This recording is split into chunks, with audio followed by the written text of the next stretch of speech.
Hey everybody, welcome to Money's No Object. I am your host, Dylan Howell. This is episode number 65 of our YouTube channel and podcast, and I could not be more excited to continue talking with you guys about personal finance topics that I think can be particularly useful to you in your personal financial life and help you to push towards long-term financial success and financial freedom.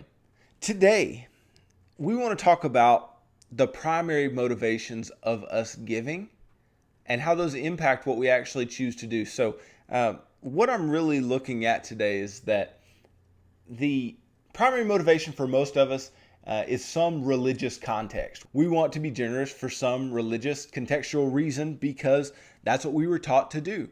For instance, I believe that God is the ultimate giver of all things. And, he himself loves a cheerful giver, as said in the Bible. So I too should be generous with what I am given.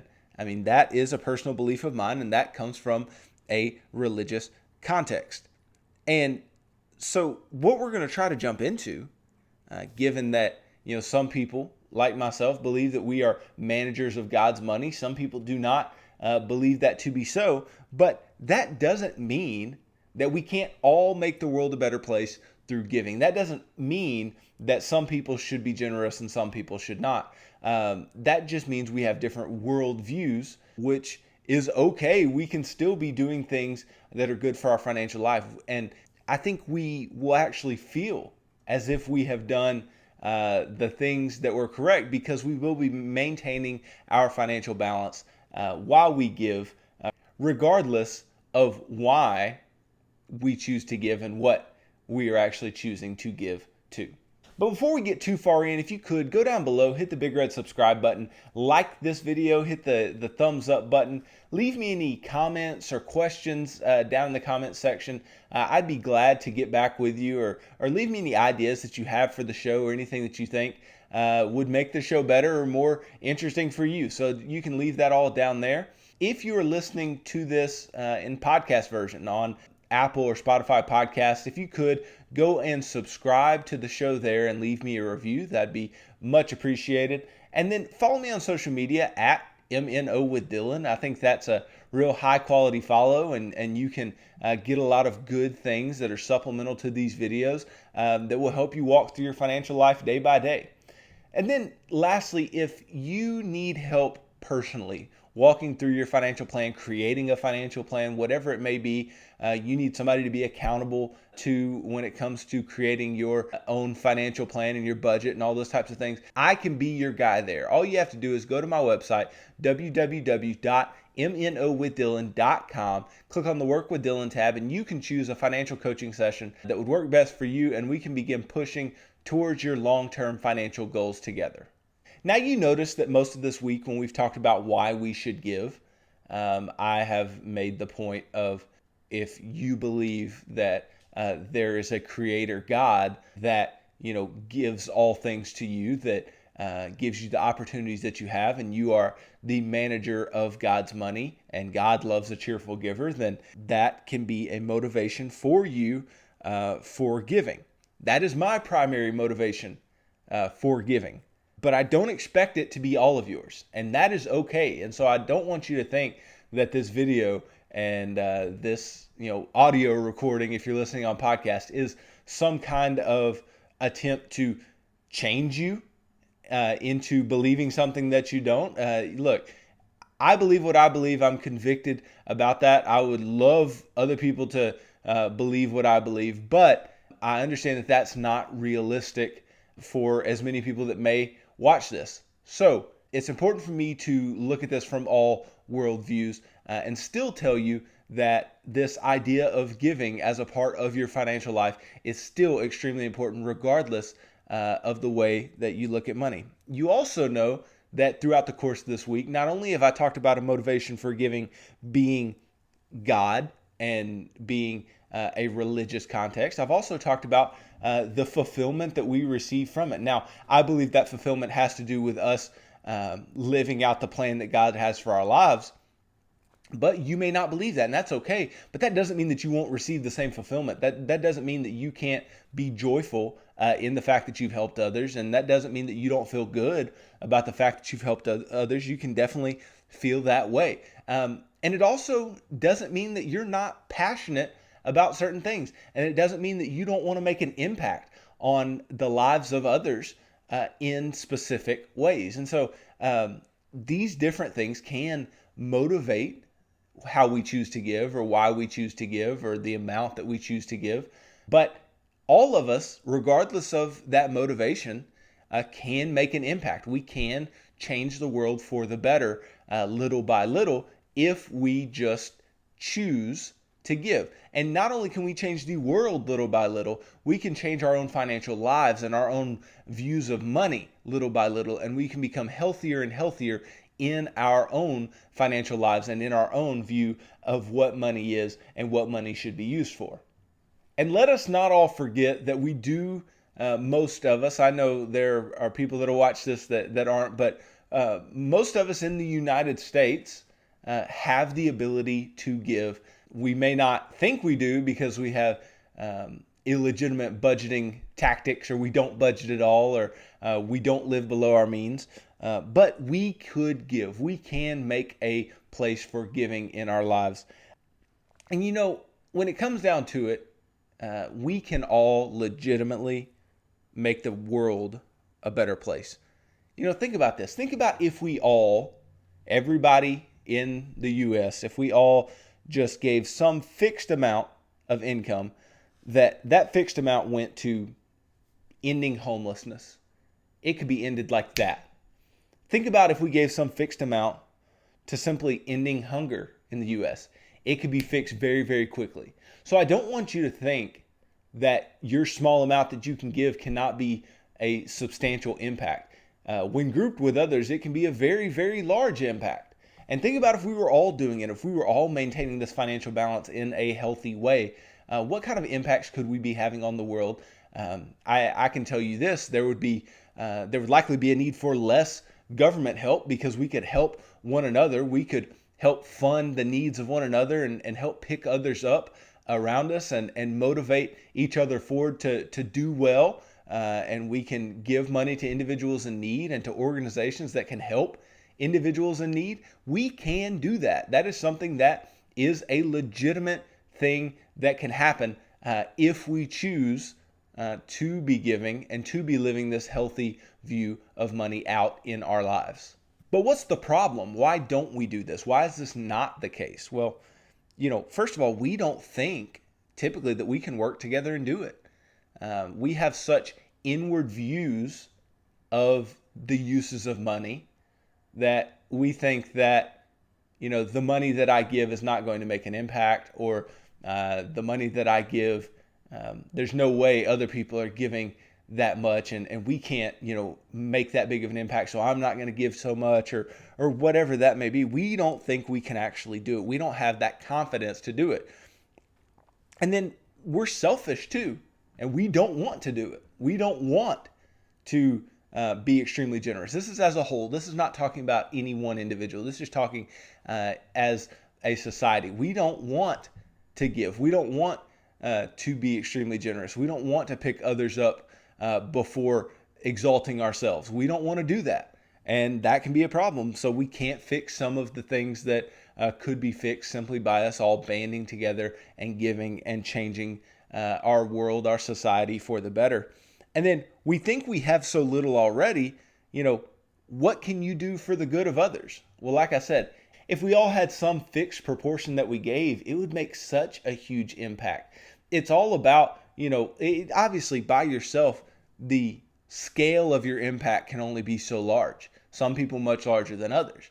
But as a group, we can make such a huge impact as a people on helping others and doing good for the fellow man, and helping your neighbor, loving your neighbor, and loving each other, and helping each other to move forward in their lives, and to pick others up as you go along. That's just such an important thing that can be done even if you're giving little. That's fine. We've talked about the Bible story of the widow, and I know that I'm saying this is regardless of religious view, but this is an exact example. The widow, where Jesus is looking and all these people are giving out of their abundance, and this widow comes and gives her last two copper coins, just two small coins, and he says, she gave more than everybody else because proportional to what she had, she was the most generous, and so she'd be blessed for that. And so you can make an impact even with little, and you just have to believe that you can. You have to be doing it out of the joy of your heart, out of the cheerfulness of being able to help others. So it can be done. We can make a difference. We would just have to choose to do so. And this is regardless of what we believe. We can make a difference on the things that we value, on the things that we do believe. Your giving does not have to be religious based. It just doesn't. Is God's word and his actions my motivation for giving? Of course it is. It's the worldview through which I see helping others, because we are called to love God and love one another.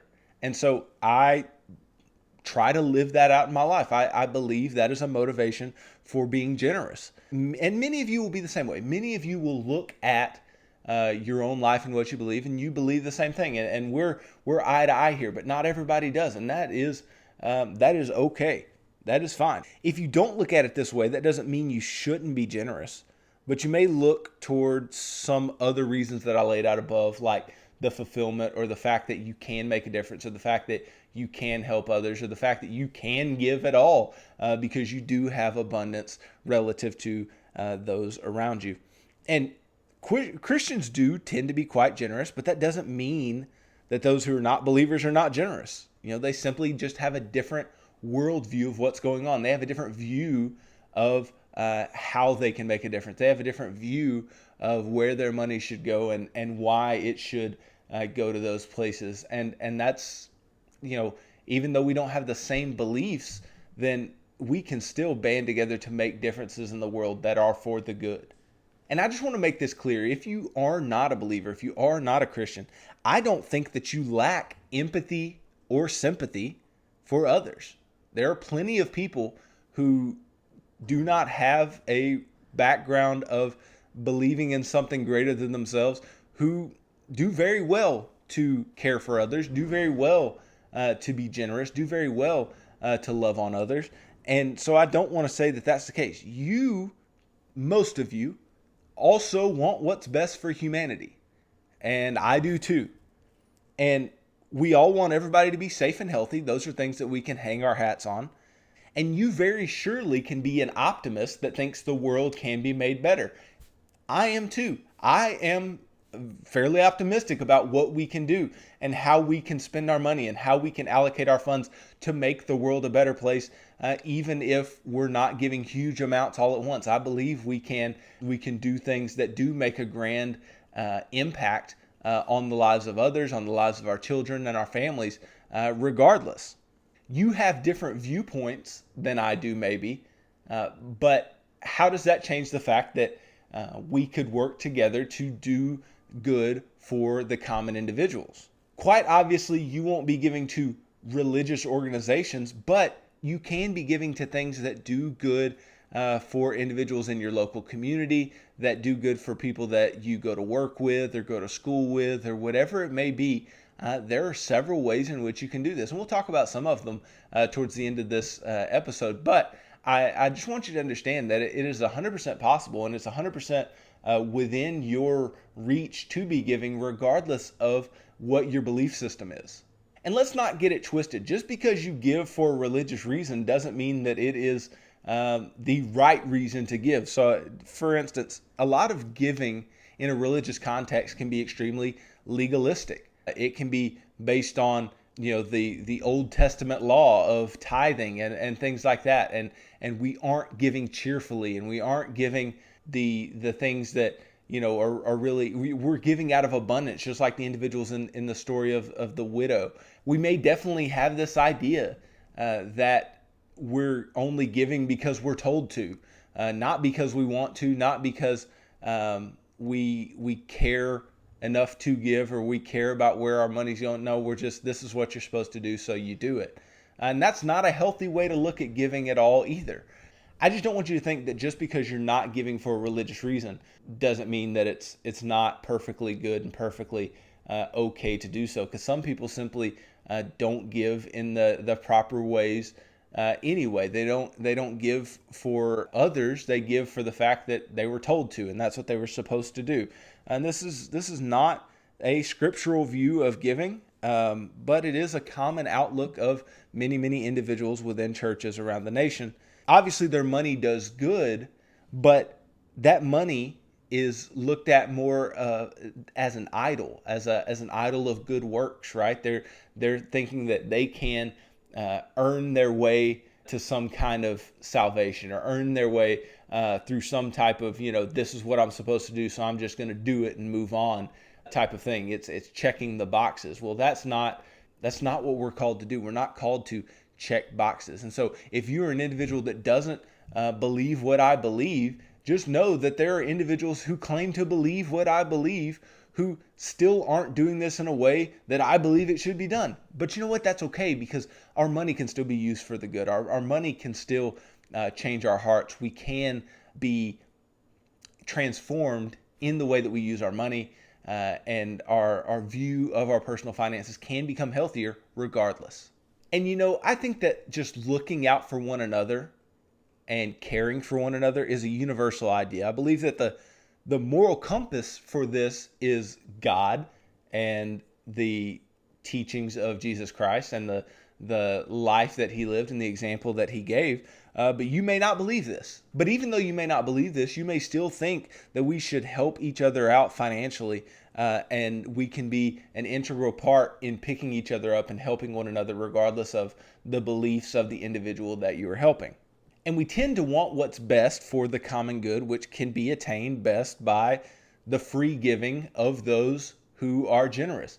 Many people think that this is best attained by taxing individuals and letting the government take care of it and all this type of thing. But the most effective ways that we end up doing good for others, and the most effective ways that individuals are helped and individuals are picked up and can move forward with their lives and can have their lives impacted by others, is through this generosity, is through free giving, is through nonprofit organizations who take these donations from individuals like you and me and do a lot of good in individual communities and cities around the nation, around the world. So these are very effective ways in order to make a difference.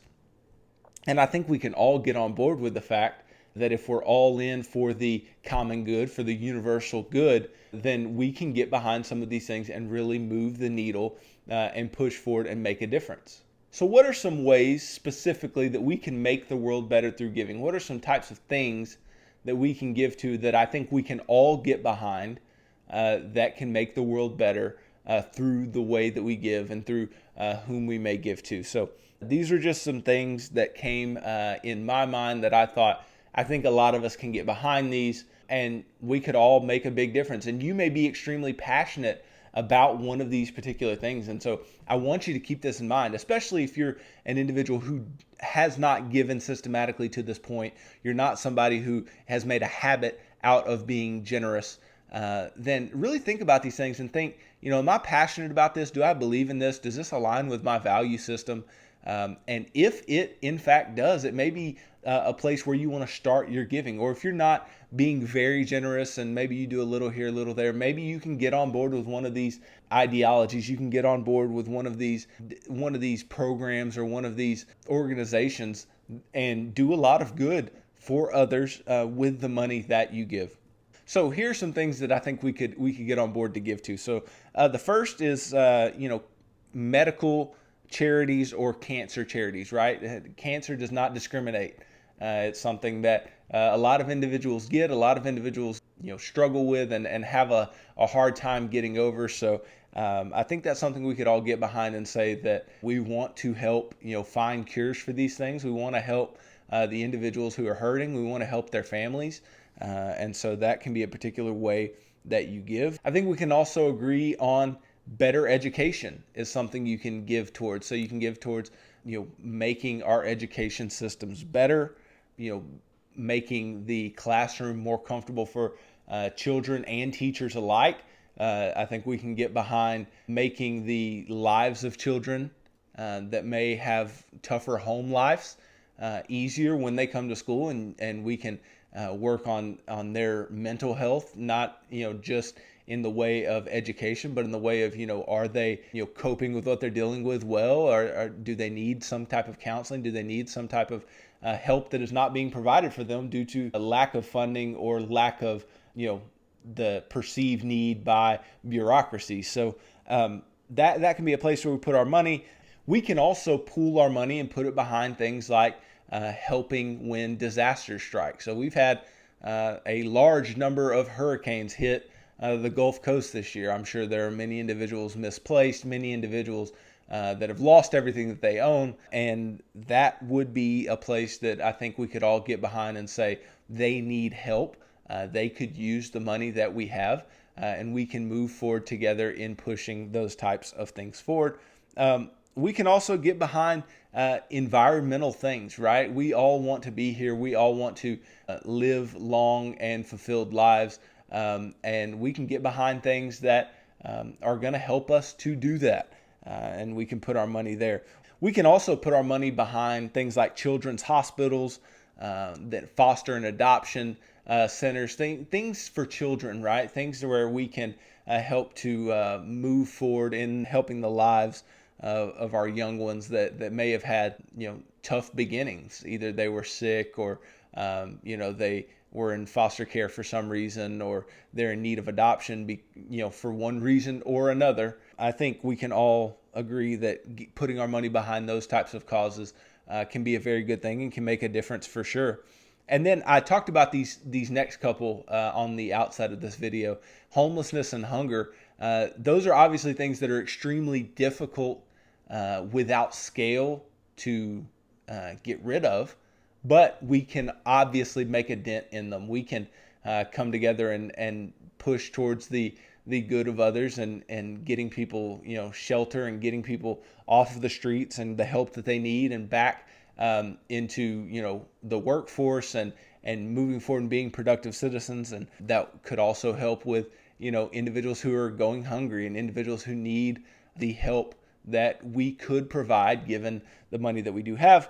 And then we could obviously get behind putting money towards mental health. We can all agree that in this age of social media especially, there is more anxiety than there's ever been. There's more stress than there's ever been.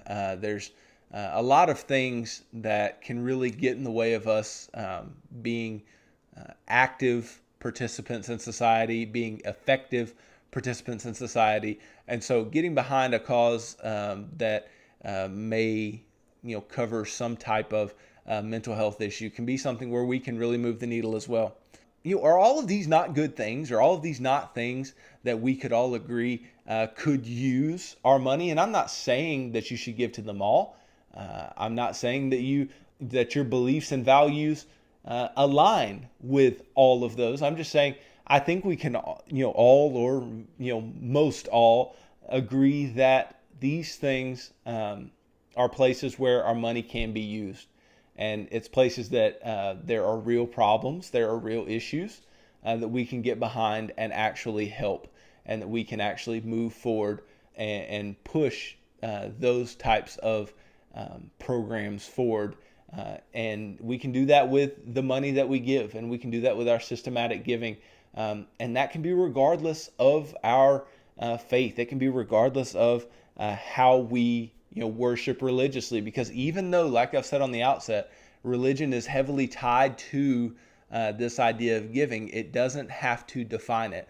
I don't say to give simply because God says to give. That's why I give. That's why I'm motivated to give. But I believe that giving is good for the hearts of us all. Giving is good regardless of what your belief system is. It can change the way that you view your money, and it can be helpful to others. I think that is the big key to all of it.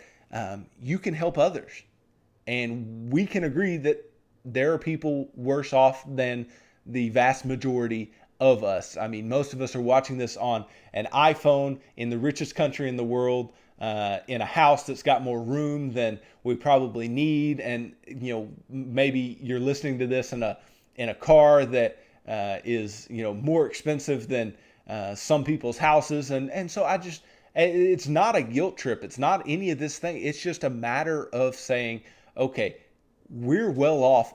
We can help others. We have the ability to help others. So why don't we do it? Why don't we, regardless of what we believe, put our money behind things that will make the world a better place, that will push towards the common good of us all. So I just want to end with this. I'm a Christian, and unashamedly so.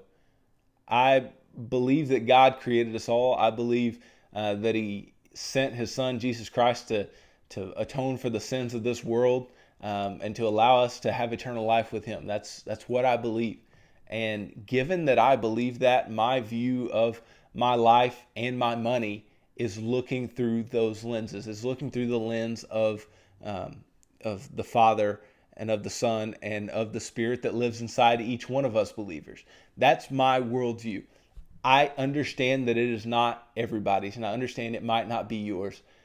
But you have to understand that this idea of being extremely generous, even though for me it is rooted in that particular religious context, doesn't mean that it has to be for you. But in order to maintain the balance of your finances, in order to be the most fulfilled with how you use your money and how you push forward in your financial life, and being able to maintain not just the balance, but being able to maintain good financial habits over the long term, giving should be a vital part of your financial plan. And so I implore you, find a way that you can make a difference and do it, and put your heart into it, put your mind to it, and put your money to it. And I don't think you'll be sorry, regardless of what you believe, regardless of how you were raised or what your worldview is. I think we can get behind funding things that can make the world better. So hey guys, don't forget to subscribe to this channel. Hit the big red subscribe button. Like this video, hit the thumbs up. Leave me any feedback or comments down below that you think could be useful for me and the show. If you're listening on Apple or Spotify podcasts, then make sure that you subscribe there and leave me a review. Follow me on social media at MNO with Dylan. I think you'll really enjoy that follow. If you enjoy these videos, then you'll definitely enjoy the stuff that I put out there. And then if you need help, if you need an accountability partner to help you walk through your financial plan, I'd be more than glad to help you there. You can go to my website, www.mnowithdylan.com, click on the Work with Dylan tab, and we can begin a financial coaching relationship to where we can walk through your financial goals and help you to try to meet them in the long term and push towards financial freedom in your life.